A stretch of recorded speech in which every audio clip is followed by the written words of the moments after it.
On this episode of the Oklahoma Breakdown with Ikard and Lehman, presented by Riverwind Casino, we bring you the latest OU football news, and then we preview the national championship game with Holly Rowe, and we finish up with our winners and losers of the weekend. Please download and subscribe to the podcast, rate it 5 stars, and write us a good review. Follow the show on Twitter, Instagram, Facebook, and YouTube. Just search Oklahoma Breakdown on any of those, and you'll find us. All right. Our man Michael Hosty will kick this thing off. It's time for the Oklahoma Breakdown. It's a beautiful Monday, January 9th, and you're listening to the Oklahoma Breakdown with Ikard and Lehman, presented by Riverwind Casino. Riverwind is Oklahoma City's premier casino experience, and there are so many reasons why Riverwind is consistently voted OKC's #1 casino, but it all starts with their amazing variety of gaming thrills and excitement. Riverwind's beautiful award-winning environment plays host to more than 2,800 of the latest electronic games, with a huge selection of table games, including blackjack match, roulette, and Teddy's favorite, craps. No matter what your game, Riverwind has it in spades and hearts. And to learn more about Riverwind's gaming promotions and entertainment options in the month of January, all you have to do is visit riverwind.com. Riverwind Casino, simply the best. Now we're recording this early Sunday afternoon. We got some stuff to get done tonight, so going a little earlier than normal here on Sunday. Ted, how we doing, my man? I'm doing fantastic. I cannot complain. Been a good weekend so far, and hopefully it's been a good weekend for the Sooners. There is a lot to talk about, right? Yeah. And with how active Brent Venables and this staffer being in the portal, how aggressive they're being with everything in this short period of time that it all has to happen. We got a lot to get to. So I'm back home. I'm jet lagged as hell, but guess what? Over caffeinated and ready to roll. Don't worry about me. Graphics season continues, and the Sooners got the most important one they've got, right?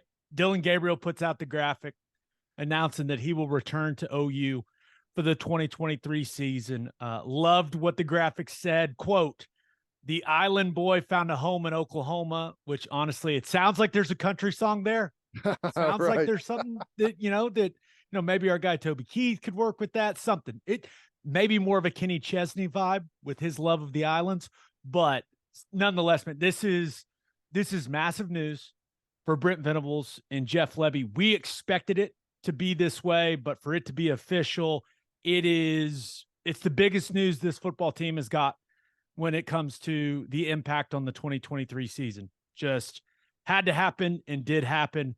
We can all now breathe a little bit of a sigh of relief. No doubt. Yeah. It's and I know people have their opinions of Dillon Gabriel, and I totally understand. We've seen some incredible quarterback play here. But whenever you strip everything back and look at what he did, considering, some of the circumstances around him, I think he had just an absolutely stellar year. I think the only person that beat him in total offense was Max Duggan in the Big 12, number 2 in the Big 12, in a lot of categories. I totally expect him to be better next year. I do. Now, there's a lot that has to happen, right? The offensive line, we need to solidify that, but I think there's some good things happening perhaps in that room. I like what we have at running back. We got to get a little bit better there in some of the other things that come with being a running back. But as far as carrying the football, I think we're going to be in a good spot. And, we got to have some wide receivers. We got young, talented wide receivers, and some guys have to step up. But I think experience, a year in the offense, and I understand that he's got a background in Lebby's offense, but you got to remember he was in another offense for 2 years after that with new language, new verbiage, and I'm sure Lebby has changed some things in his offense as well.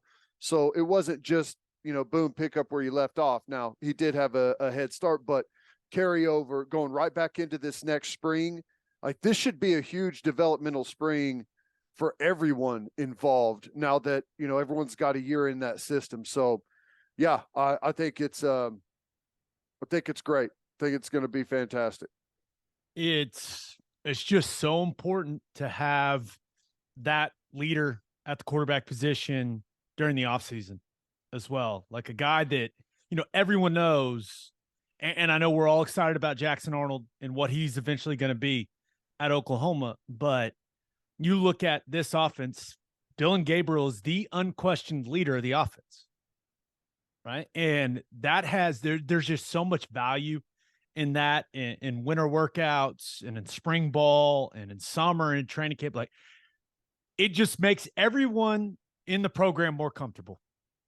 Right now, of course, you got to develop the position behind Dillon Gabriel. Right. I would expect 2023 to be his last season. I never know anymore how many years of eligibility these guys have left. I'm just like, oh, he's gone now. So he no longer has the eligibility. But it just, I think this is something that just establishes stability, right? For transitioning from a really disappointing year one into year two, where I think on both sides of the ball, we're expecting to see a pretty substantial leap. But I understand people want to, try to compare it. Hey, could it be like a Spencer Rattler and Caleb Williams situation with Dillon Gabriel and Jackson Arnold? And I'm not trying to tell all OU fans how to feel, but let's hope not. Right. I mean, let's hope that Dillon Gabriel makes the necessary improvements. Let's hope that he addresses some of the issues that resulted in some of the accuracy issues that he had. And let's hope that this guy plays at an extremely high level in 2023 and sets the table for Jackson Arnold moving forward, and kind of what it looks like and what the expectations are. That's what I know. That's what I'm hoping for. Like, that's how it goes down in a perfect world. But having a veteran guy that knows the system, that people look to as a leader at the quarterback position, it's just huge, man. It's massive. It is.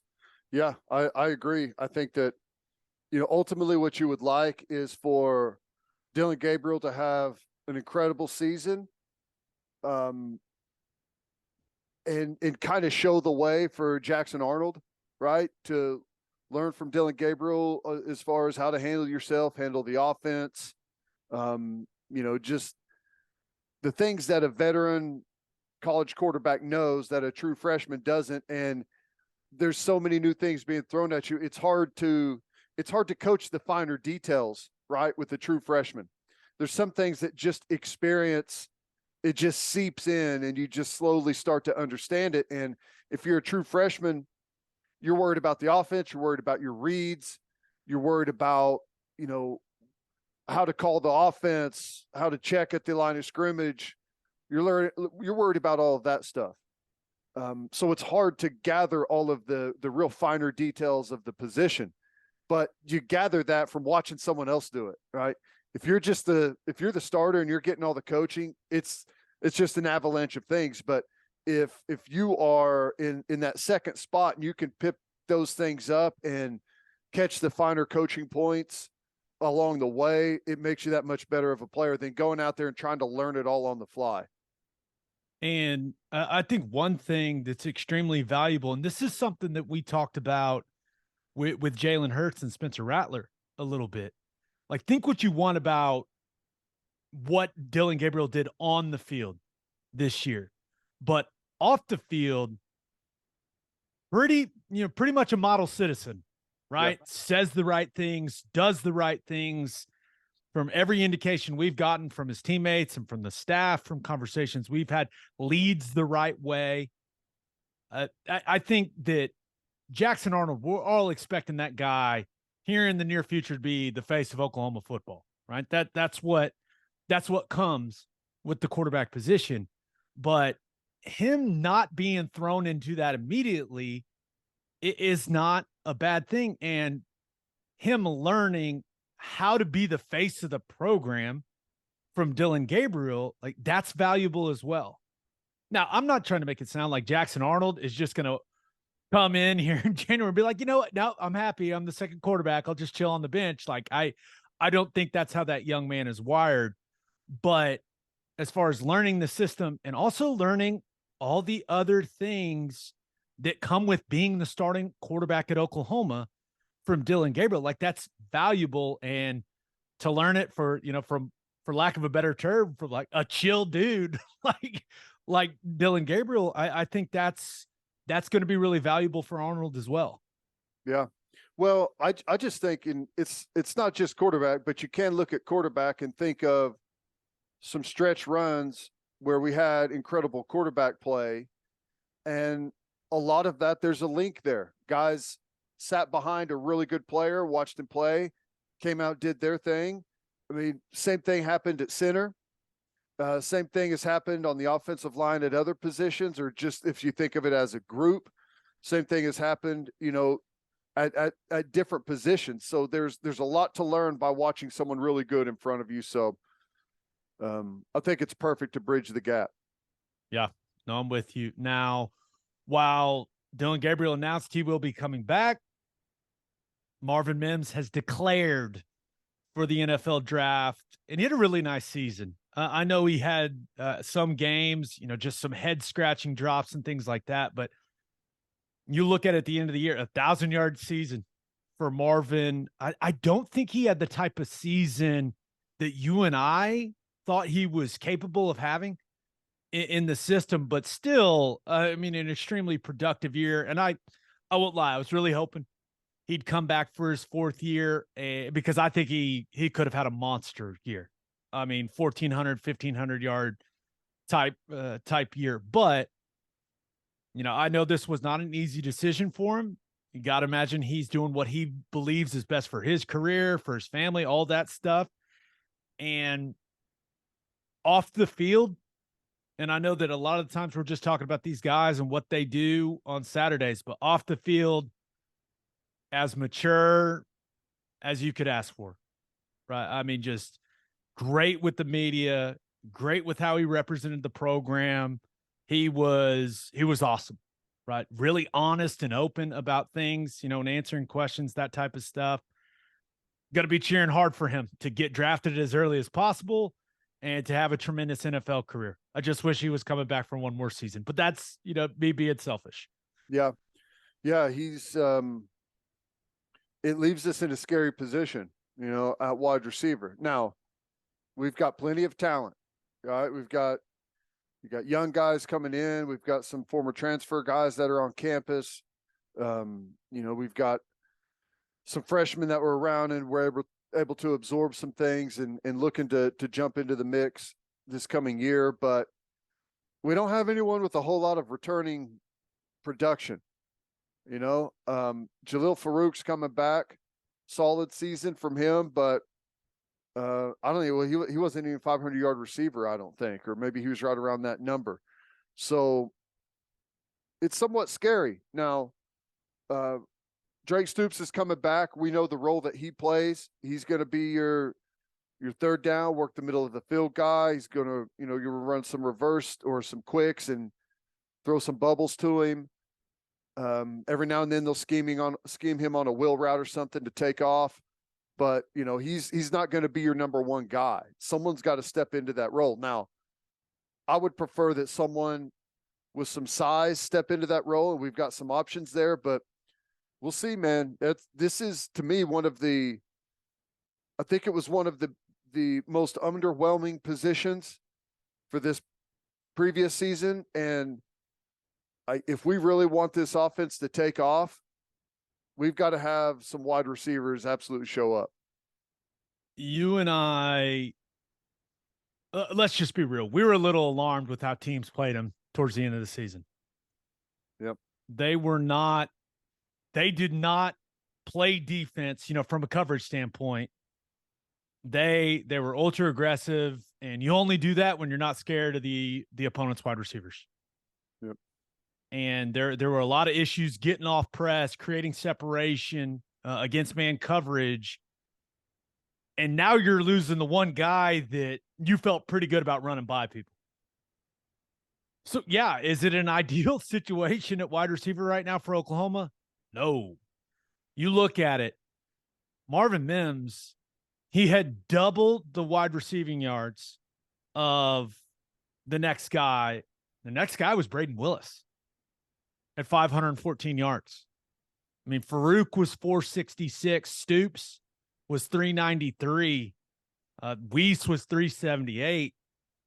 There is a shocking lack of production returning at wide receiver. Yeah. It's just the truth. So when you talk about what's it mean for the wide receiver room, Jalil Farouk's got to take the step, man.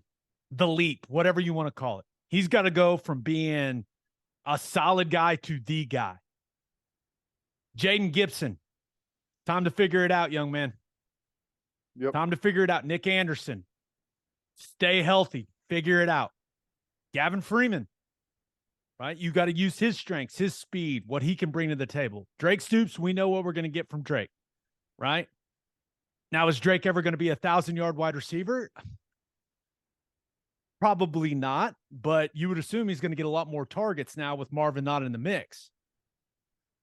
You've got a couple guys that have taken visits right here recently in Norman.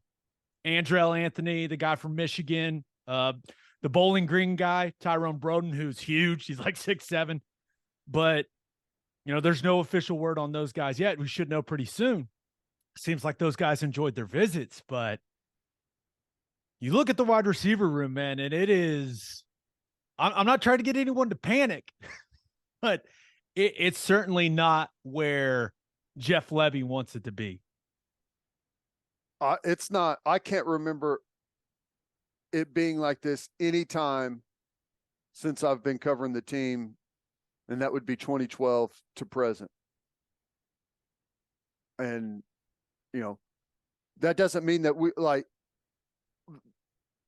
we've got really good talent. Okay. It's just, we don't know if it's going to show up.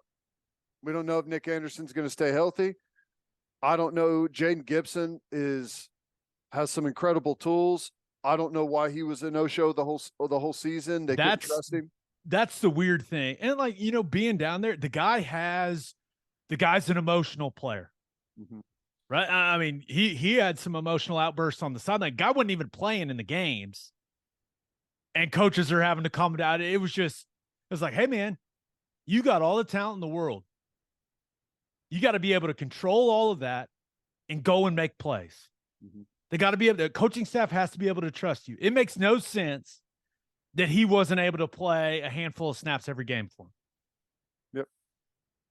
Not with the physical gifts he's got. So whatever prevented him from getting on the field, right? Whatever the coaches saw to where they didn't feel comfortable putting him out there, he's got to change it.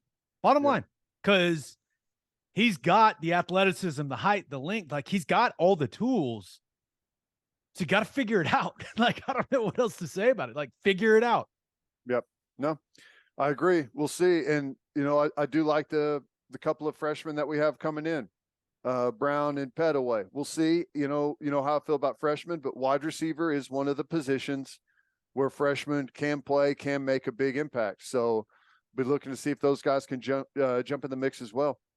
Yeah. With Petaway's speed, you would assume they'll find some spots for him. Right. And then just from some people that have seen Brown in person here lately, that guy, he looks the part. So we'll see, but I loved how you put that. You know how I feel about freshmen. But that's where this position's at right now. Yeah. It's not anything against freshmen. It's just that they show up and they don't know what they're doing. That's just how it is. You want those guys, you want to be good enough and old enough and experienced enough to where your true freshmen aren't expected to do anything other than maybe step in and find some supplemental small roles offensively and defensively. And one of the things, like Marvin, even though he's not like a rah-rah guy, right? He'd become very comfortable in the leadership role in that room. Mm-hmm. Now, you had other veteran guys, Stoops, like they were more than willing to speak up, but Marvin was the best player in that room. And now all of a sudden you look at it, like Jalil Farouk, not a rah-rah guy, quieter guy. He's got to become more comfortable leading. Yep. He's got to speak up. Like this group, just as a whole, you're going to have to fill that leadership void as well. So we'll see what ends up happening with some of the transfers that took visits. Got a couple freshmen that I know the staff are really, really excited about that are going to be in. So we'll see. But wide receiver needs to come along and come along quickly. I think, Yep. Is that the best way to put it? Yeah, it needs to be. This needs to be a very big developmental year, and that's not just wide receivers, obviously, but that group is one that everyone's going to be watching, and hopefully we're hearing some good things come spring football, which is shocking to say is not that far away. It is right around the corner. In fact, okay, couple other things. A couple days ago, CJ Colton declared for the NFL draft. And man, the coaching staff was really hoping they could get him back for next season. He was a guy, Ted, he improved so much throughout the year, got his opportunity, and kind of in the back half of the season, and really played some solid football. Especially the last month or so of the season. We'll always have the interception against Kansas, man. We'll always have that to remember him by, but dang it. I saw that the other day, was on ESPN. They were running some type of, season highlight list, and it popped up there on the list. That was pretty cool. But he's a guy that, man, I really think he could have benefited from another year. I'm not trying to tell him what's best for him, but I think that another season could have gone a long way for, his football future, his draft position, all that stuff. But guys are making tough decisions, and unfortunately, a guy that I thought was definitely had a great chance of being a starter in the secondary next year, he's moving on. Yeah, good for him. Hopefully he gets drafted. Hopefully he makes a roster somewhere. But yeah, he came on strong at the end of the year. He was the turnover guy down the stretch. I honestly believe that probably the biggest improvement from year one under Venables to year two under Venables is going to be the secondary. At least that's my hope. I think we're really deep and athletic at safety. That's going to be some great competition there. And corner is going to be interesting. There's some young guys that are going to get into the mix. We got a junior college guy, Kendall Dolby, coming in that should be able to jump in the mix right away. I think the secondary is going to be tough. I really wish Colton was coming back, but I think there's a chance that this could be a really good group. Yeah, no, I'm with you. I just, like you said, like for the competition, for the sake of the competition, for the depth, it would have been nice. Would have been real nice. Yep. But hey, hopefully he gets picked. Hopefully makes the team. Hopefully we are seeing him make plays on Sundays. A couple other guys. Trey Morrison declared for the draft, which he was a guy that, he factored in some games, I don't think it went the way that he probably was expecting it to go when he transferred from North Carolina. I thought it was interesting. He declared for the draft, but once again, I don't know who has eligibility left, who doesn't. I think he has eligibility left, but I think I'm assuming similar to Colton, like he thought, why not now? And go see what happens. Get into a camp and try to make a team, try to make a practice squad, maybe. Yeah. Yeah, he came on. He played some spot duty at safety there down the stretch. Did some good things, but it's another spot that one of these young guys, or we do get the veteran coming in from Texas Tech, so it's going to be competitive, and a couple of older veterans dropping out means some young guys need to get some maturity real quick. Yep. Josh Ellison officially entered the transfer portal. We knew that was coming, but then he played in the bowl game. So it was a pretty interesting situation there with Ellison, but he's a guy that over the last couple of years really wasn't much of a factor in the 2022 season, had some nice flashes in 2021, but for whatever reason, never became a significant rotational guy in 2022. So hopefully he lands somewhere, plays some good football, and, has a nice future ahead of him. I don't know. Yeah, I think Josh Ellison can play at a bunch of places. I agree.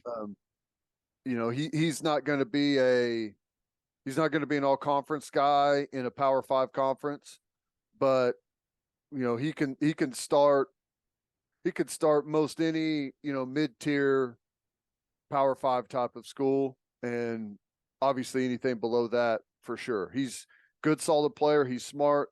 He's reliable.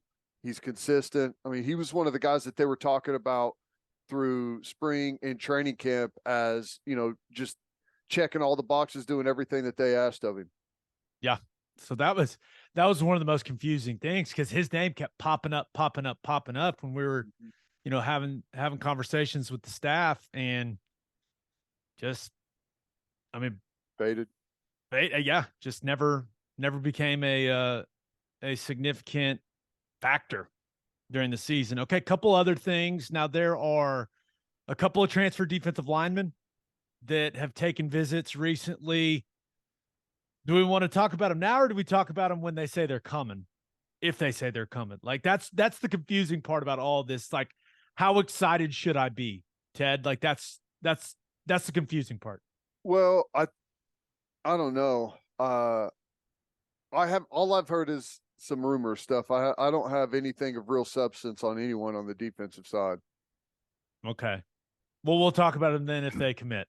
How about that? That'd be good. Yeah, let's do that. That's the way we'll handle it. A guy that did commit, Miami of Ohio offensive guard Caleb Schaefer has committed to the Sooners. This guy that was 4-year starter there at Miami of Ohio, started 35 games, 6'5", 333 pounds, big physical guy. And with the fact that OU's offensive line, you're losing Chris Murray, you're losing Robert Conjal, Schaefer, in a perfect world, he can be a plug-and-play starter, right? But if not, maybe he's a guy that kind of drives competition there in the interior, and at the very least adds depth, right? You can never have too much depth in the interior of your offensive line. He's a guy that was a second-team All-MAC performer this season, but reached out to the old Miami of Ohio offensive line coach, a person that several Sooner fans may be familiar with. James Patton's their O-line coach.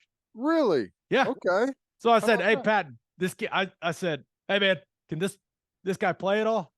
And yeah, he said, good player, really consistent, at the very least going to add depth for OU. So I can't imagine Patton was thrilled that he's leaving.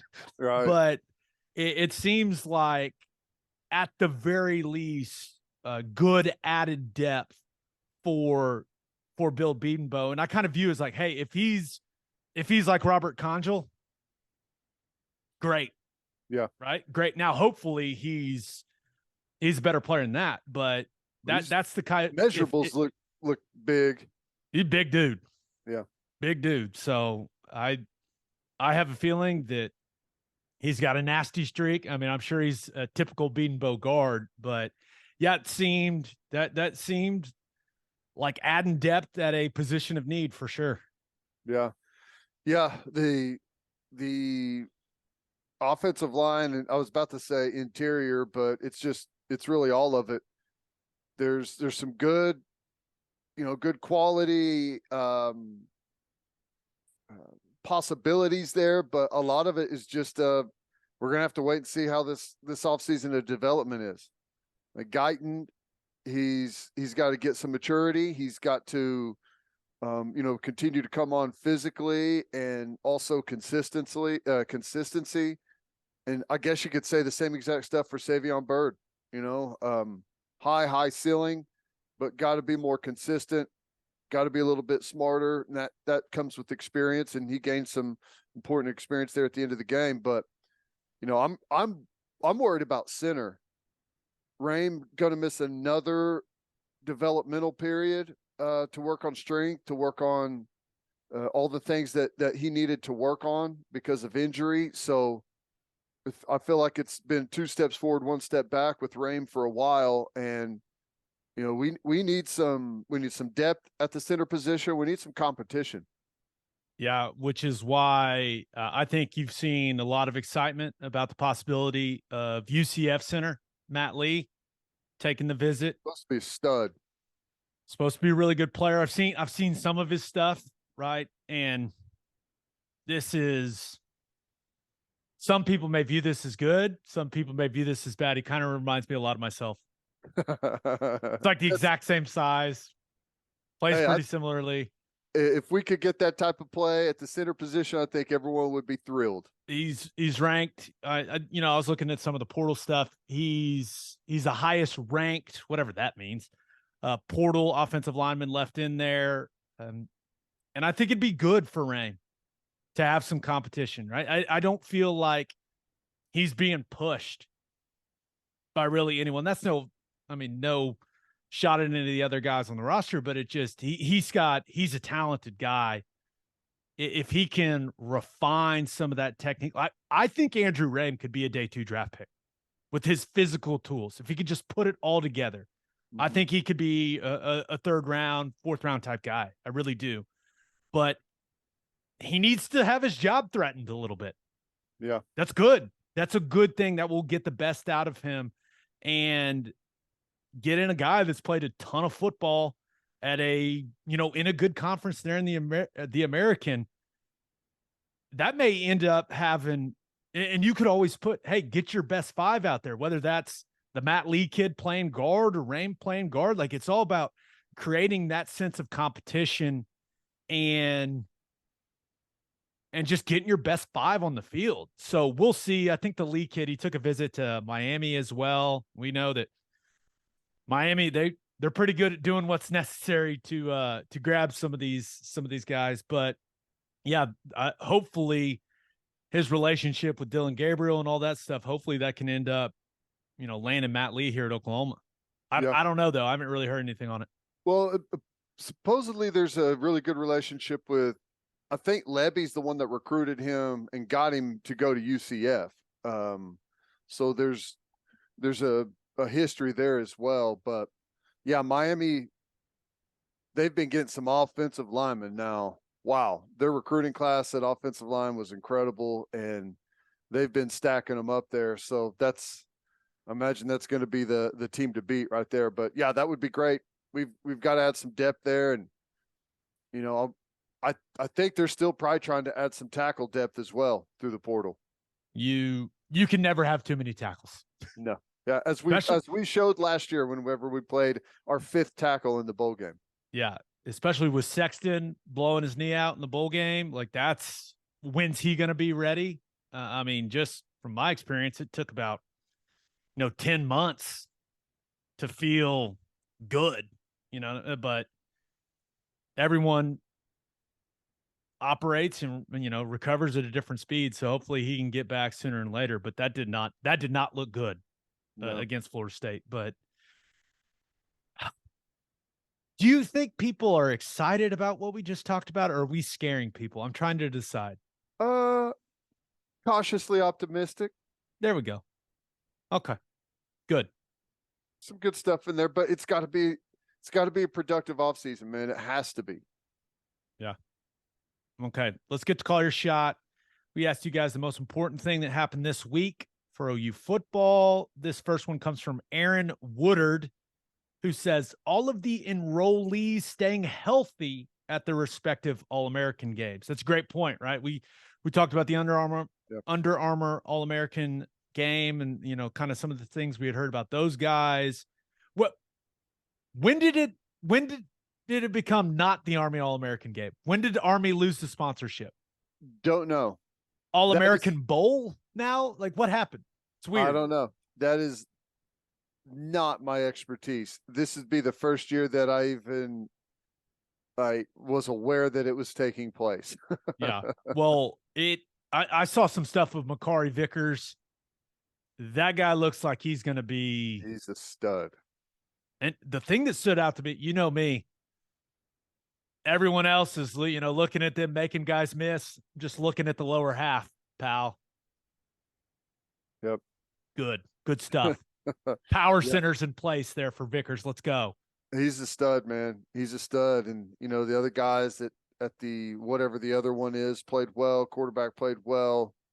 Atabari looks like an absolute freak show. Going to be fun. Yeah, no, it is. And I saw some stuff about and he's kind of one of these guys that seems to be flying under the radar a little bit when it comes to people guys that people are excited about in the recruiting class, but I was reading some articles about the All-American Bowl and like people talking about the practice, and the Omasego guy was getting some pretty rave reviews. Everyone's saying that this guy is an incredible player. And I think he started as a 3-star, right? Whenever he first committed. And there's a lot of people that were tracking it. And, in the recruiting world, it was kind of going around like, yeah, I think we undervalued this player for sure. So that's a good thing.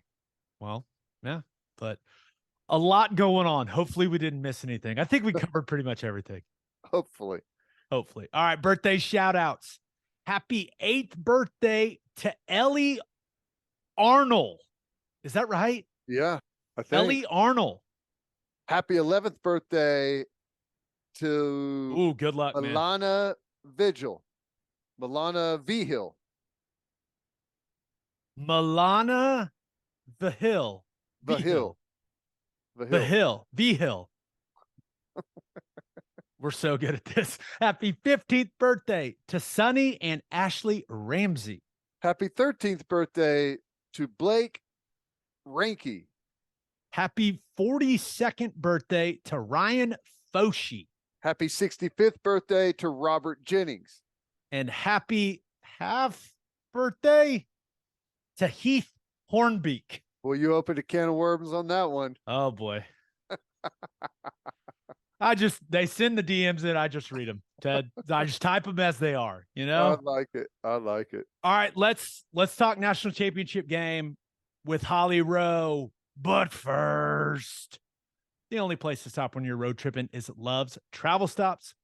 Love's has over 600 locations in 41 states, offering 24-hour access to clean and safe places. Whatever your road trip needs are, Love's has it. Fuel, fresh food, all the snacks and drinks, including, yes, my favorite, Java Amore. That coffee is fantastic. Love's also has you covered if you forget your phone charger or headphones. They've expanded their mobile to-go zone so you can grab any of that stuff there. Make sure you download the Love's Connect app for exclusive offers from today's most popular brands. The Love's Connect app also includes a route planner and store locator. When you see that red neon heart on the highway, stop in and say hi at Love's Travel Stops. For a full list of what Love's has to offer, visit loves.com. Opolis Clothing is the exclusive home for all of our Oklahoma Breakdown merchandise. If you want to live your life in buttery soft comfort, go to opolisclothing.com. That's OPOLIS clothing.com. Use promo code TED, TED, for 10% off your entire order. Still get a discount on all the OU and OKC Thunder gear as well. That's opolisclothing.com. Use promo code TED for 10% off. Buttery soft and 10% off. All right, here's America's most loved sideline reporter, Holly Rowe. It is our pleasure to be joined by the most loved sideline reporter in all of the just world, it seems like. And you have about 100% approval rate in the state of Oklahoma as well because of all your softball stuff. Holly Rowe is in the house. What's up? Hi. Well, as long as I'm the most loved by you, that's all I care about. I'm just so honored to be on your podcast. I'm so proud of this podcast. You've made it so big, so amazing, and I listen all the time, and I just am very honored to be on here. Well, we're thrilled to have you, and I know you got a lot going on, right, with it being the day before the title game, so let's just get right to it. Let's dive into it. And Holly, the first question I've got for you is kind of what's the vibe out there in LA for this game? Like, does it feel like the national championship game? I'm always kind of skeptical when it's out in California, right? There was a weird, when it was at Levi's there in Santa Clara and everyone was like, this is terrible. Like, how's it feel? It feels really good. I think because the team hotels are right downtown Los Angeles. Georgia is staying at the JW Marriott at LA Live. And like literally 3 minutes away, TCU is staying at the Intercontinental. So there's a ton of like stuff going on downtown. The LA Convention Center was the site of media days. So I would say there's buzz, like everywhere you go, there's billboards, there's signage, and it's January and it's about 70 degrees and sunny today. I've just been outside. We're right across the street from the beach and it's beautiful. And all of us are just like, oh, this is what life is like in January for many people in the world. I'll take it. So I think it's cool. We went to the stadium yesterday to SoFi, and it is so gorgeous. So I would say this is a success out here. That's my opinion. Now, I don't know that anyone would have picked that TCU would be the first Big 12 team to make the national championship in the playoff era, but here we are. It felt like whenever they just got into the playoff that maybe it was kind of like a David and Goliath situation, and now they've made the championship game. Does it feel like people are treating TCU as a massive underdog out there? Yeah, they are a massive underdog. I mean, Vegas says that right now, and I think a lot of people think that, but I'm really proud of myself. I'll tell you this, because in November, Paul Feinbaum had me on his show, and that's an SEC audience, and people want to talk about SEC football. And I said on that show in November, you all better get ready because TCU is going to be in the college football playoff. I had just seen them really physically dominate a Texas team that's big and strong. And I was like, TCU can play with anybody because they're this really unique combination of speed and physicality. They are freaking fast. Can I swear on this show? We didn't get you absolutely can do whatever you like, Miss Rowe. Okay, well, I'll be polite. They're freaking fast. I don't know that people understand this. So Gabe, you'll appreciate this. I'm obsessed with the nose tackle for TCU, Dominic Williams. He is 18 years old, starting at nose tackle, and he's like 5'10", 5'11", 300 pounds, and he can run like a 4.6. And so when they push on the line of scrimmage, he'll like get off a block, overwhelm somebody with strength, and then run and chase down people with his speed. So it's not like just like the wide receivers and the running backs that are fast for TCU. The linebackers are fast. The nose tackle is fast. The left guard is fast. So I'm not shocked at all. I don't know that they can win this game without Kendre Miller, their running back, being at full strength. He is a tough-nosed, physical, quick runner that I think changes their offense. So if he can't play, I think that's a huge question mark for TCU, would be the only downside.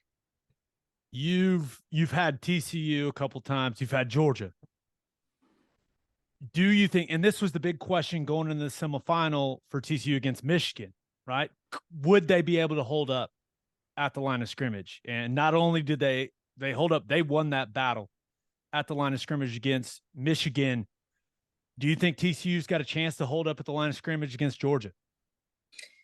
Okay, that is the $100,000 question right now. I've just got to get this to read this out to you. Okay, so left tackle, 6'4", 310.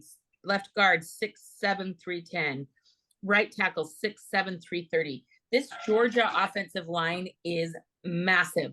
I mean, when you look at them in practice, and Gabe, you and I have talked about this. I'm like, every time I go to the SEC and I see Georgia's offensive line, I'm just like, this is big boy football. So it can strength overwhelm speed, right? Can guys play with good pad leverage? Sometimes when you get a defensive player, and Teddy, I'd be curious for you to talk about this, and Gabe, you too, because you were an offensive lineman. How does a shorter, faster, but still strong guy impact you on the line of scrimmage? That's not what you wanted. Those measurables she listed off of that nose tackle are built not like a fire hydrant. That's not what you want to be blocking. No. Right, because he's under your pads and he's strong and he's in your, it's not like your strength center. In a perfect world, I would get defensive tackles that are 6 foot, that are strong as hell and have super long arms. In a perfect world, like that's what your D tackles are, right? But I'd also take all these guys that Georgia has at like 6'4", 3. I'd take massive. either. Like they're big, thick booty guys with a big power center. They're just these massive offensive linemen. So I'm really curious about that. And then one other thing that I feel like everybody's missing and nobody's really talking about is Kenny McIntosh for their running back. Let me see what he said. This is good. He's like, I want to be the one that gives us a spark. And he did that against Ohio State. He's the kid that had that big, long run and then fell down with nobody tackling. You remember that play? That was such a good call by Fowler. I know. The turf monster got him at the 10. Yeah, and Chris was like, touchdown. Wait, no. He thought he was running in for a touchdown. But no, he is a big, strong, physical running back that no one's talking about. Like, have you heard anybody talking about Kenny McIntosh leading into this national championship game? Not only do I like McIntosh, especially what he can do catching the ball out of the backfield, I like Milton too. Yeah, Kendall Both Milton. of those dudes are NFL running backs, and I just don't think they get a ton of attention because their entire team is draft picks. Like, for the you know what I mean, for the most part. But I think both of those guys would start pretty much anywhere in the country. Like they're that good. Yeah, so like I feel like Georgia's running game isn't getting a ton of attention. Can TCU hold up against that? And then two other things I want to drop on you. So Georgia maybe doesn't have the most explosive wide receiver core right now, but there's a kid named Adonai. We've been saying his name wrong all year. He taught me how to say it right yesterday. So Adonai Mitchell, they call him AD. He had a big game against the Buckeyes. He had 3 catches, but it was for 129 yards. He's been out for 9 games this year. So he's back. He's healthy. I think he is a difference maker in this offense, and that showed up against the Buckeyes. And then the tight ends, you know Brock Bowers. Everybody talks about Brock Bowers. I thought Ohio State, for the most part, did a pretty good job on him. I didn't think he was a game changer per se, although he had one play by staying in bounds that kind of changed the complexion of that game late. But I don't know. I just think Georgia has a lot of weapons. I really do. One of the big stories out there that a lot of people have started talking about is, TCU runs the 3-3-5 defense, and Michigan, it took them a long time to get acclimated to what it's like, and how they defend the run, and just what it's like. And they don't blitz a lot. They sit back in coverage, and it's just like, it's a little bit different of a style. What's been the talk around Georgia's offense going up against that strange TCU defense? I'm glad you brought that up. I think it's a big deal. I think it's a really big deal. 3 or 4 of the Georgia kids I talked to yesterday at Media Day mentioned it.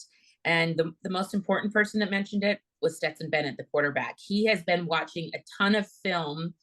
He literally got off the plane. I was right at the airport when they got off the plane, and he had his huge laptop with him. He watched film the whole 5-hour flight here because it's different. And I think his picture and what he sees is going to be very different. Not only that, but the closing speed of the secondary of TCU, right? So you get your picture, you think you know what you want to throw and what's going to be open, and then it's not open so quickly. And he did say something to me that I was like, well, let's see if this turns out to be true. He said, we play in the SEC, we're used to fast teams. And I was like, I think TCU might be faster than you're planning for. So I think that's a big deal. And the offensive line talked about the 3-3-5, like where's the block coming from? They've actually changed a lot of their technique this week and have been working on some drills on double teaming and who can double and who's got who and who's picking up who. But, it just changes everything about the fits up front. Holly, I know that this is going to spark a very long answer because I know how much you like Max Duggan. But how crazy is this season for him been? I mean, my good, and I will be the first to say I think TCU's got a pretty significant advantage at quarterback in the national title game. Like I'm a Stetson Bennett believer. I think I give him a lot more respect than a lot of other people do, but I just think with what Duggan has been for TCU this year and what he can do with his legs after what we saw CJ Stroud do to Georgia's defense, I just feel like Duggan, he can have a huge game, and he's going to have a huge game for TCU to be in this. I'm glad you said that. I've been actually dying. Like all year, I've wanted to call you and be like, can we talk about Max Duggan and the year he's having? Because you and I have been covering him, since he was a baby at TCU. And just the journey, from having heart surgery to losing the starting job this year and how he handled that. This kid is as impressive as anyone I've ever seen. I voted for him pretty high in the Heisman Trophy balloting, honestly. He's a winner. And the things that Georgia might present defensively that could be an issue, Max is good at. So, for example, if Georgia's defensive line pushes the pocket back and collapses the pocket, or he doesn't have a ton of time, he's really good at hanging in the pocket and stepping up and being okay under duress. He can roll out and extend plays with his legs. I actually had a long talk with Max yesterday about when will he slide? Can he be smart about when he slides? And he said, I feel like the officials always gyp you on the slide yardage, because they mark you down from the beginning of where you started to slide. Max hates that. So he has to be really smart and not get knocked out of this game. Like you have to slide sometimes, or you have to run out of bounds sometimes. So I want Max to be super competitive, super tough, and also super smart. And then he cannot. And also realize that Georgia has some absolute creatures on defense that are going to try to take his head off. Exactly. That's the point. Yeah. Like you think you're tough, and you are, and you have been, but you got to be really smart about what hits you take in this game. Well, that's going to be, I think that's probably the biggest factor win-lose for TCU is what does he do with his legs? And you saw what CJ Stroud did with Ohio State. Like that ended up being a huge factor. And that's not something that he typically does. And, I think a lot of people look at TCU's offense and maybe feel like they can match up, but everything changes whenever the quarterback pulls it down and takes off running. Yeah, all the numbers change. You have to count for him as a runner, and that's something that Georgia's going to have to do. We haven't had our coaches meetings yet. I'll talk with Kirby Smart here this afternoon. So I want to talk and get into that on how do you account for Max Duggan as a runner? What do you commit to him in the box? Do you spy him? Is he that much of a threat? Or, how do you play that? So I think that's an interesting piece of the game. Then another little fun battle that I feel like you two will appreciate.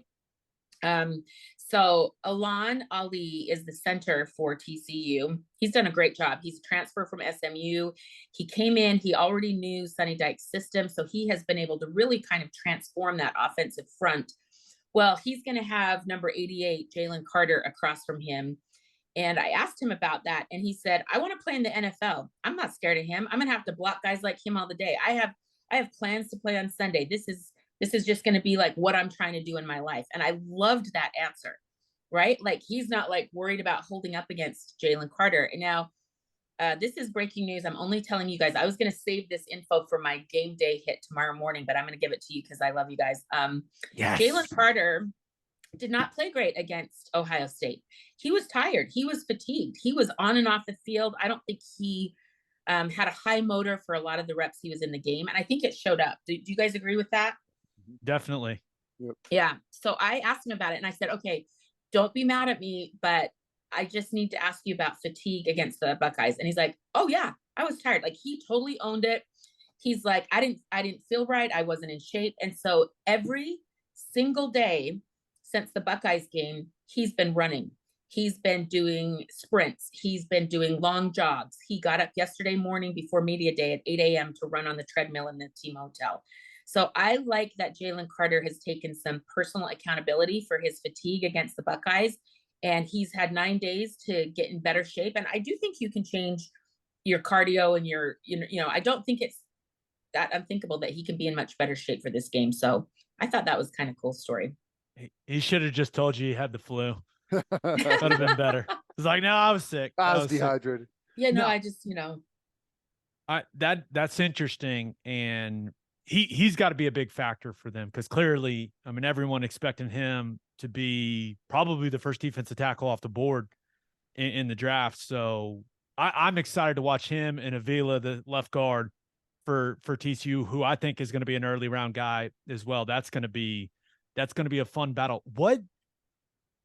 What sense do you get of like the pressure that Georgia feels being as big of a favorite as they are, but not only that, but having the possibility to go back to back because we haven't seen it, right? I mean, we just don't see it a lot. Hasn't happened since 2011, 2012 when Alabama did it. It's rare. It's not like this is a really hard thing to do to go back to back. There's so much that has to go right. I asked Stetson Bennett about it yesterday about the weight of expectation. And he said, I can't feel it. I can't worry about it. If I think about that, it will hurt me. And the only things I can do to prepare for this game are things that will help me. So that's what he's saying, which is a good answer. But I can tell you this, Kirby Smart has been really tight. He feels it. Practice was unbelievable yesterday. Like he is on a microphone during practice because he always would lose his voice. And so you get to hear every single thing that Kirby Smart says at practice and the attention to detail. They're lining up in special teams to work on field goals. And he's like, pay attention here, pay attention. You think this wasn't important? Ask Ohio State if this kick is important. And like executing a kick at the end of the game to win a game. And it was an awesome practice. One of the best college football practices I've ever been to from an attention to detail standpoint. Then we go to TCU, and they're playing all old school hip hop rap from Cali. It's like Snoop and all the guys. So it was loose, and the practices are a little different in this regard. TCU does the Thursday kind of light walkthrough, and then Friday is their shells, kind of get ready for the game. So they were different styles of practice, but TCU's loose. They're dancing, they're having fun. And I just remember thinking, like, either this is really smart because they're loose and they don't feel the pressure, or they're not understanding the moment that they're about to step into. And we'll see which one it is when the game kicks off. Yeah, that's kind of goes towards what I was going to ask you, is like, is there a sense that TCU, they made the playoff, which is a huge accomplishment, and they're on house money at that point, right?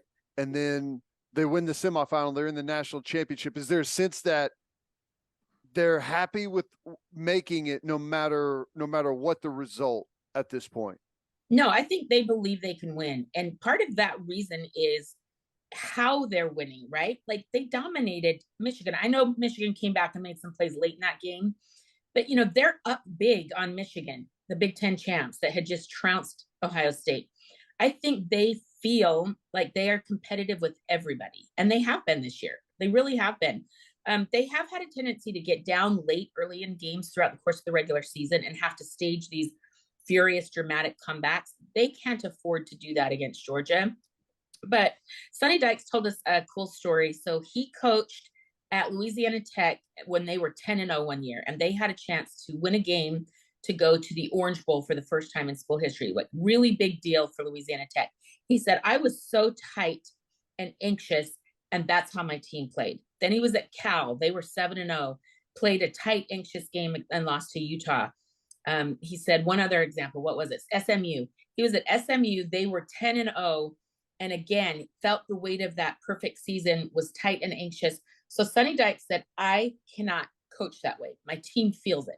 So I'm telling you, he is chill. He is, if it's on the inside, he's not showing it, but he is making sure his team does not feel anxious.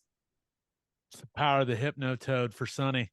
That's what he's channeling. Now, we in both the semifinals, awesome games, higher scoring games.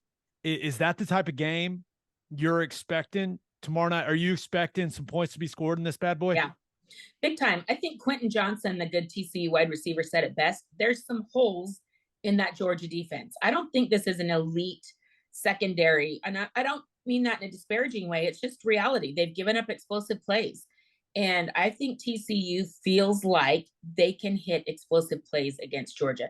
Can they run the ball against them? I don't know about that, especially if Kendre Miller can't go. Amari DeMarcado is a 6-year player. He's been there. I talked to him at practice yesterday. He's a big, thick running back for TCU. Can he take this challenge and this role and run with it against the nation's best run-stopping defense? That's a big question mark. But I do think TCU feels like they can hit some big plays in the passing game, period. The last thing I've got is, what does it mean, if anything, if TCU wins the game for like the overall landscape of college football? A Big 12 team goes in and knocks out the Georgia team that's trying to go back to back. TCU's already making some really big waves in the transfer portal. Does it change any of the balance of power? I mean, I know it's not going to all of a sudden the Big 12 is the great conference, but does it do anything to the balance of power in college football at all? Yeah, I think it's healthy for college football, right? I think if you look, people get SEC fatigue, and I don't have it because I appreciate the level of football that's played there, and I just think it's awesome, and they get good players and they do a good job developing those players. But outside of the SEC footprint, people are sick of it and they don't want to hear about that. So I think it would be healthy for college football to show some parity and to show that there's good football being played outside of the South. I think Michigan, the way they lost, that was bad for the Big Ten. Ohio State, I felt like they were more competitive for sure. And I think if Ohio State I'm going to still double down on this. If they would have had Travion Henderson, Mayan Williams available for that game, and then their tight end got hurt early in the game, and then of course Marvin Harrison went out in the fourth quarter. Like, if Ohio State had their weapons for that game, I still think Ohio State was the best team in the country this year. I really believe that. But they just had a really bad injury situation at the wrong time. So I think it's good for college football when the more teams that are competitive and are in the conversation, the better for college football, period. Last question I've got for you, and it's about just covering the game. Best part about covering a national title game, and worst part? There's no worst part. It's like the dream come true. Like, I'm a little person that I was 5 years old when I went to my first college football game. And I would tell you, college football is probably the longest, most important relationship of my lifetime outside of my family. Like, I'm not joking. Game? I'm not joking. BYU Hawaii. Oh, nice. Yep. Like in the 1970s, late 70s, BYU was really good. Quarterback Gifford Nielsen. I remember it vividly. And so I've just been in love with college football ever since then. So, like, I was sitting on the sidelines yesterday at practice, and Claude Felton, the longtime sports information guy from Georgia, and Lauren Smith, their longtime beat writer, and he's just an amazing guy. We're sitting there, and I looked at both of them. They're in their 70s, and I was like, I just want us to sit here and have a moment together of how far all of us have come and how special this is that we together at the national championship covering Georgia. It's just really cool. I started bawling, like, this is you crying? No way. Yeah, you know me well, but I'll never take it for granted. It is an honor of my lifetime to be here in these moments. So the best part is I've worked really, really long and really hard to be here, and I'm proud of myself. You should be, girl. You're the best. Now, I said last question. I do have one more, and okay, I'll give Kirk Herbstreit credit. I think when you're having to call your alma mater in a game that's as tight as that semifinal game was between Ohio State and Georgia, it couldn't have been that easy to remain neutral. Did he handle that loss all right? I thought so. Yeah. That had to be devastating. He definitely has an attachment. You cannot deny your attachment to places. Like, I felt the same way covering Utah in the Rose Bowl. I want them to do their best and do well. But I'm also going to cover Penn State and celebrate Sean Clifford going out on top. And, like, I want to make sure I'm that unbiased where I can celebrate both things. I think Kirk handled it really well. Like, I don't know if people remember, but his son is on the team. His son plays for Ohio State. So I think he is very, very classy that way. I think he handled it very well. He just does a great job. I just really respect him. And then Chris Fowler, again, like, we have a cool team. I think it's been really special this year. Could you imagine us having to do that, Ted? There's no chance. No neutrality going on at all for me. I mean, there's a difference of what your heart wants and the insides of you want. And being able to put that aside while you do your job. I think it's possible. It's challenging, like, it is challenging, but I think it's possible. Yeah, there's no doubt. Well, have a great call tomorrow. We'll be watching. Love you. Love you so much. Thank you for having me. It's a great honor. Thank you, guys. That woman knows some ball, man. She's got the inside intel. That's good. I honestly believe it's shaping up to be a really good game. I mean, I know Georgia's a big favorite, but I think it's going to be a really, really exciting football game. I really wish Kendre Miller was healthy. I know that I don't think people realize how good of a player he is, but this is where I'm at with it, man. Duggan's got to be special. It has to be an iconic type performance. Yeah. Max Duggan. And is he capable of it? Absolutely. And I hope we get it, man, because it's weird. I think I want TCU to win. Yeah. Do I? I do. What's best for OU? Because we're going to the SEC. We're going to be competing against Georgia year in and year out. TCU's DFW area, like, it's almost like, I don't know. Yeah, you know what I mean? I think it's better if TCU wins for Oklahoma. That's where I'm at. but I'm I not agree. sure. I think. I typically say, like, I'd rather just Alabama win it. If Oklahoma's not going to win it, just go to the cooked-in team that everyone already thinks is the best. You don't want to start to spread the wealth, but I think this situation is different for some reason, and I can't even explain it. Maybe are we sure Georgia's not the new Alabama? They might be. Not according to Alabama's recruiting class. They're not. That's true. Old Saban still got it. Yeah. All right, let's finish up with our winners and losers of the weekend. But first, Bishop McGuinness Catholic High School represents a tradition of educational excellence in Oklahoma City. Grounded in a faith-based education, students prepare to meet their potential with an individualized academic path that strives for success.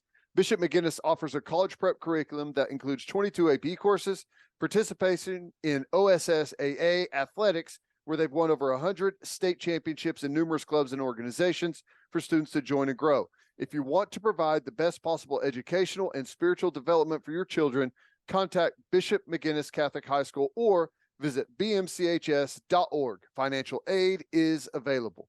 And attention business owners, you need Insurica in your life. Insurica is one of the country's largest insurance brokers with 30 offices throughout Oklahoma, Texas, and the Southwest. Insurica is able to customize programs by accessing the latest information from many insurance carriers. They compare and contrast coverage offerings and pricing in order to design a cost-effective, comprehensive program to meet your business's specific needs. Insurica's clients become best-in-class businesses by working with Insurica's team of advisors to manage risk. Purchasing insurance is only one way to protect your business. Best-in-class businesses win by avoiding a loss in the first place. If your business partners with Insurica, you'll save huge amounts of money and take back control of your total cost of risk.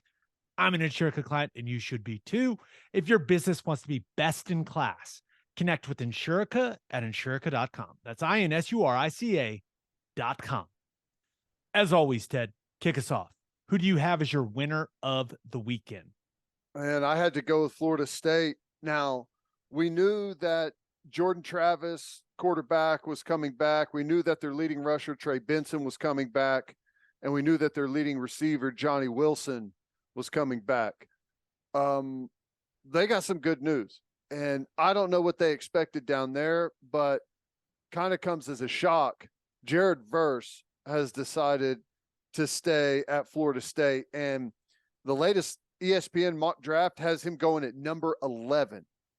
So that's rare that you see a guy that is picked to go that high decide to stay for another season. Now, the other players that stayed and want to do something special made the decision a little bit easier for him. But, you know, he said money was a big factor, but the biggest thing for me is what can I improve on? And I had to look at myself and say that I've still got a bunch to do. I still got a bunch I could be better at, and that's what I'm looking at going forward. So that's huge news for Florida State to get him back. Now, you and I had talked privately about Jared Verse. He's good. He didn't look like a top 15 pick to us when we watched him on tape. And I'm guessing I think he got some good advice because I think he's got the tools to go top 10. Mm-hmm. But he doesn't have the tape to go top 10 yet. Right. And I would assume that Florida State is taking care of him from an NIL perspective. So it's not like he's going to be playing for free. Right? Yeah, there's the risk of injury. Of course there is. But I think this is a good example of a guy that I think would have ended up being drafted later in the first round than he anticipated. Maybe doing himself some serious good, making himself millions and millions of dollars by coming back and playing another season. Especially if I think Florida State probably wins the ACC next year. And they got a chance to make the playoff. Like that's what I was about to say. There's a really strong chance they make the playoff. And if that's the case, it's just to have that spotlight. Everyone's always going to go back and look at the film and all that stuff. But when you're playing in big games in front of everyone, it draws the attention, and people, I've always said this, you've heard me say it before, they start to look at your tape differently. Instead of looking at it and finding ways to knock you, they look at it to try and find ways of how can we make him better. And I don't know. I think if Florida State goes out and has a special season next year, he could really cash in. So yeah, could end up being a great decision for him, but there's also risk there. A lot of risk. There's no doubt about it. That dude was playing at Albany 2 years ago. Crazy. And it sounds like they took a risk on even bringing him in because he hadn't hardly played any high school ball either, right? Is that what the case was? Well, he's like a tight end, I think. It's worked out. Yeah. The guy his Albany highlights are hilarious, by the way. If you haven't seen them, go check it out. It's just like, it's like watching in like 6th and 7th grade, there's the couple guys that have gone through puberty when everyone else has it. Right. That's what it looks like. It's pretty good. That's great. But yeah, that's huge news for Florida State. And I can just tell you people right now, they're going to be a dark horse playoff pick for a lot of people that cover college football heading into next season. That's going to be a popular thing. And rightfully so. I think rightfully so.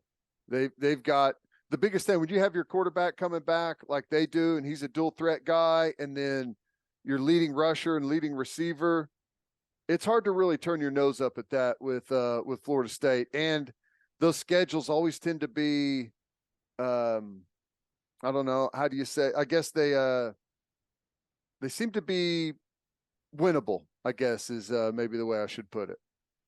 My only hope for Florida State is, all those injuries that were creeping up in the Cheez-It Bowl. Hopefully they're able to avoid those throughout the 2023 season. Yeah. Yeah. Stop faking injuries, Florida State.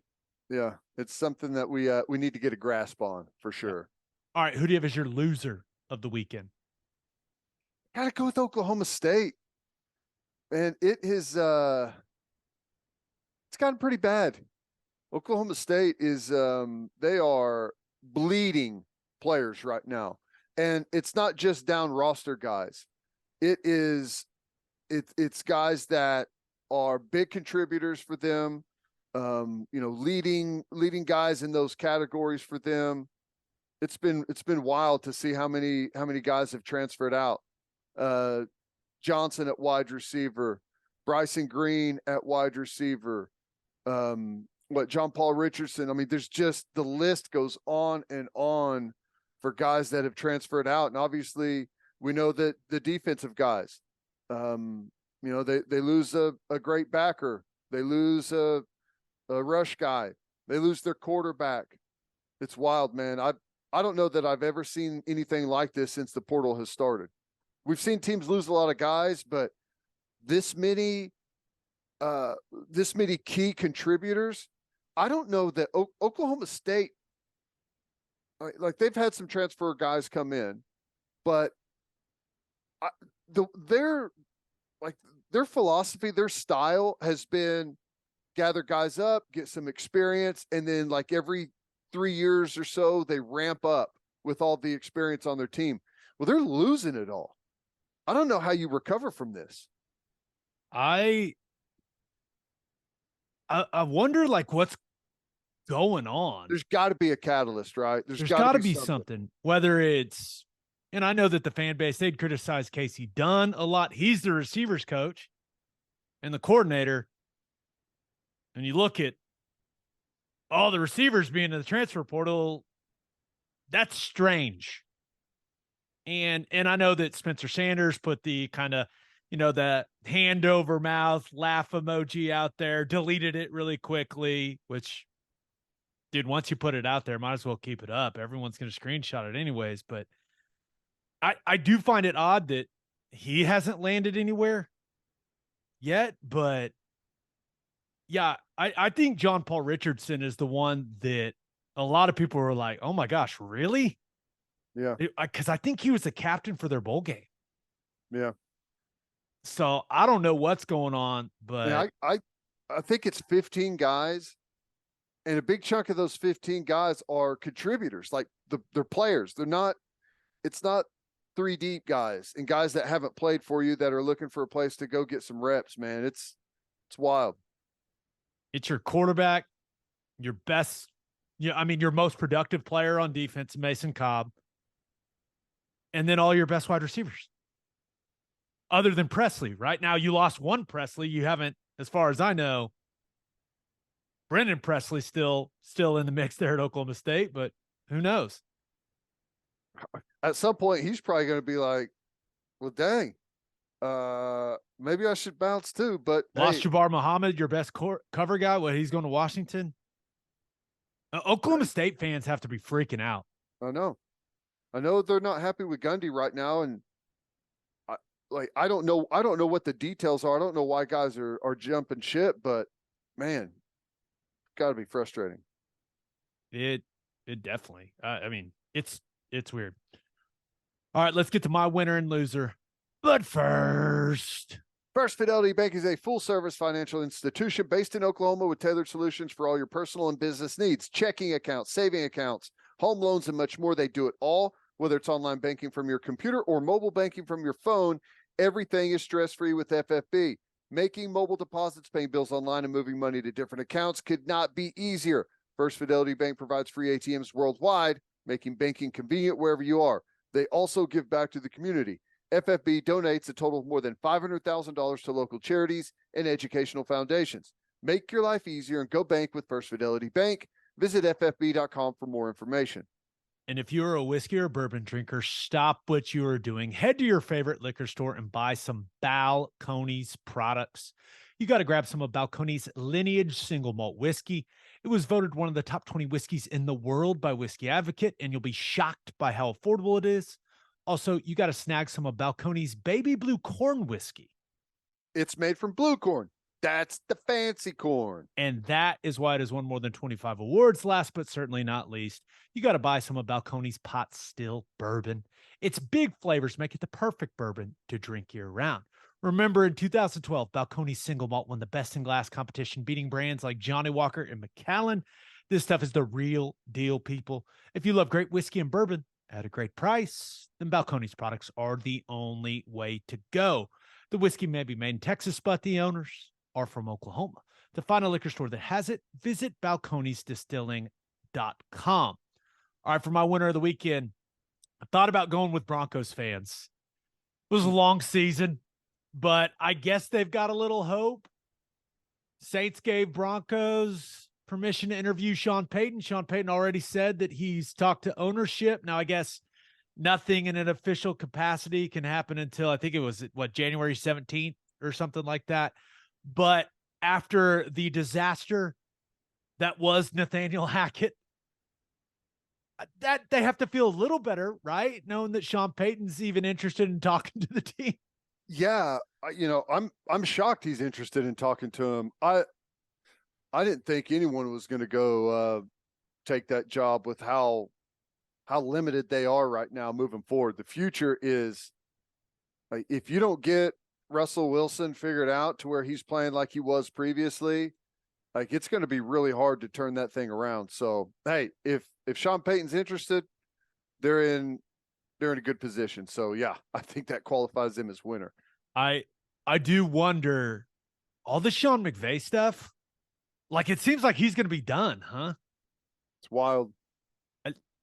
I mean, if you're Sean Payton, now I guess their mantra's been F them picks for a while. It's not like they are in a great situation moving forward either, but I don't know. Lincoln Riley. Denver or LA? Denver? Got a better defense. Yeah. I don't know, man. I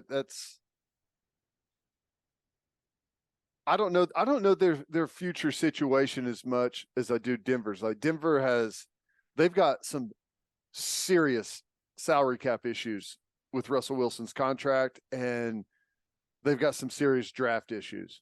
So, and I know the LA's got roster issues too. They're paying out a ton of money. So I don't know. Yeah, but hey, Sean Payton seems like he'll probably be coaching somewhere next year. And I will say, and I was only with the Saints for, a brief blip. He's a really fun guy to play for. Yeah. And the dude is smart as hell He is. when it comes to offense. Great track record. Yeah. And little season off to get rejuvenated. He's got a tan now and everything. He looks pretty good. Looks like he's enjoying life there on TV, but he's going to be a hot name this offseason. Yeah. But my winner of the weekend, the Kansas City Chiefs, did it again, man. Smacked the Raiders around 31-13 in Vegas. Chris Jones was rooting in Jarrett Stidham's life. Mahomes was, just being Mahomes. But Chiefs showed the ultimate sign of disrespect, whatever the merry-go-round thing they were doing, and then went and ran a trick play for a touchdown. That's when they were like, we can do whatever we want. We'll still beat the Raiders. That's what that told me. But that was actually a really cool play. Now it was fantastic. They kind of got lucky scoring the touchdown on it, but they had it front side. If they would have just kept that play front side, they probably would have walked into the end zone too. But I think that they should use that more often. That was interesting. Because everyone's just kind of caught standing there with their mouth open, like, what in the hell is happening? You got to be selective with it, but they pulled it off flawlessly. I need to ask Blake. I need to know what the origin of it was. Yeah. And I'll ask and report back. But do you think Travis Kelce during practice one day was like, hey, once we all just run around in a circle? Or do you think it was one of the coaches? Do you think it was an Andy Reid creation? I don't know. I need to know. I don't know. It's a good question. I'd like to know too. It was cool. But I got a kick out of it. But hey, they're the 1 seed.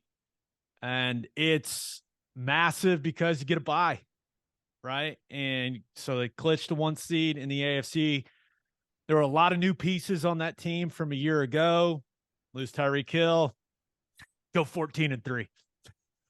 Yeah. Mahomes is that dude, and they've done a really good job of drafting, keeping guys that are just really good football players and just fit into the system. And do you understand what's happening with the NFL playoffs and the locations and everything? I'm kind of just to the point where I saw what they put out, and it was one of those, hey, y'all just let me know where the games are being played when they happen, and we'll go from there. Yep. The AFC Championship, we don't know where it's going to be. I'll be pissed if they play a neutral site AFC Championship game. That's just stupid. Don't do that. I know. And I know Cincinnati is all upset about what went on. And I understand their point of view. It's weird. There's no easy way to do it, but neutral site does not seem like the right way. No. And I know it all stems from the DeMar Hamlin situation. And hey, did you see that video of him FaceTiming the team? Oh, yeah. That's great. the stuff. Fantastic. But I guess if you're the Chiefs, hey, yes, hosting an AFC Championship game is clearly very important, but the most important thing is getting the bye. Yeah. But that's the most important thing, but we'll see what it ends up looking like there in the AFC with where these games are going to be played, but I'm sure it'll shake out. I'm sure whatever's decided upon, no one will complain or be upset at all. Yeah, right. It's going to be a disaster. Last thing I'll say about the Chiefs, Mahomes got to win MVP, right? Hurts got hurt at the wrong time. I really do think Jalen Hurts was going to win MVP until he got hurt, until the shoulder. Yeah. It's hard to, you can't really justify anyone else. I mean, Josh Allen, he's been awesome, but I think you look at the numbers, like Mahomes he's just that dude, man. Yeah. I don't really think there's anyone else. No, with their record, and he's thrown for 1,200 more yards than Josh Allen has. Just insane. And 9 more touchdowns and less interceptions. So unfortunately, I think the answer is yes. It's Mahomes. Yeah. 1 seed and MVP, and unless they make him play a neutral site AFC Championship, I still don't think the guy will have played a playoff game away from Arrowhead. It's crazy. Not too Impressive. bad. Other than Super Bowls, of course. Right. But Chiefs are good. Very. Very. All right, for my loser of the weekend. Thought about going with your favorite guy ever, Ted, old Jim Harbaugh. And I guess right before we started recording, there are some reports that he might interview for that Broncos job. And even though he's like, oh, I fully intend to be emphatically coaching Michigan or whatever the hell he said in 2023, NCAA investigations, Ted. It's weird. Is there really any truth to the hamburger thing? I don't know where that started, but it has spread like wildfire. I haven't seen any like legit reporting. No disrespect to the Twitter verse, but it's like I haven't seen someone from ESPN or like The Athletic or one of those put it out. Have you? No, but okay. if that's what it ends up being, and they found that, like, supposedly they found the receipt and he lied about it, and that's like what the deal is, then it's stupid as hell on the NCAA, and it's stupid as hell on Jim Harbaugh. Why, if you make $7 million a year, are you using an expense report and a company card to buy a hamburger for someone that you shouldn't be buying a hamburger for? You cheap bastard. Pull out some cash and drop a 20 on it. That's all you got to do. Are you really going to lose a $7.5 million job because you're so cheap that you're going to expense report your lunch with the recruit? So stupid. You deserve it. If that's what it is and that's what happens, you deserve it. I love your take on this. It's not who cares about the rules. No one cares. It's like, if you're that cheap and stupid, you deserve. Go coach the Broncos. Yeah. That's a good location for you. Oh, that's funny, man. But yeah, we'll see what ends up happening with that. The NCAA, they have very little power left, so they may try to make an example out of old Jim Harbaugh. We'll see. But my loser of the weekend, Tennessee Titans, man. That is a brutal way to lose a game in general. And it is a brutal way to lose a game that results in you missing the playoffs. And the Titans weren't going to do anything in the playoffs. That's fine. But Josh Dobbs has played really well. You're up 3 with, 3 minutes and some change to go. You got a third down, sack, strip, fumble, scoop and score, and the eventual win for the Jacksonville Jaguars. They're coming on, baby. They are. Doug Peterson, they finished, I think, 7-2 in their last 9. Coming on strong. I like it. It's good stuff. And Trevor Lawrence wasn't even that good in this game, but he's shown some signs of being what everyone thought he was going to be.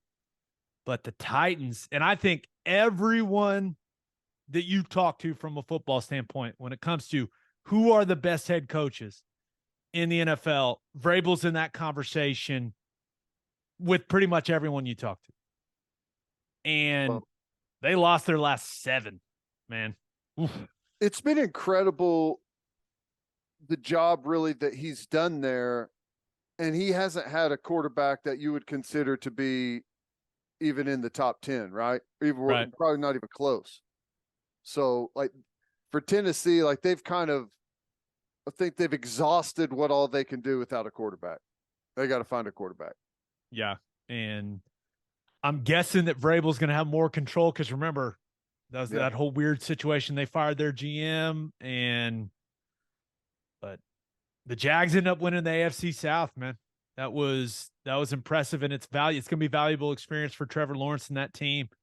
Go play in the playoffs. The only other thing about that game is it appears Derrick Henry's been working on his stiff arm. My God. He's still just an absolute freak show of a player. Awesome.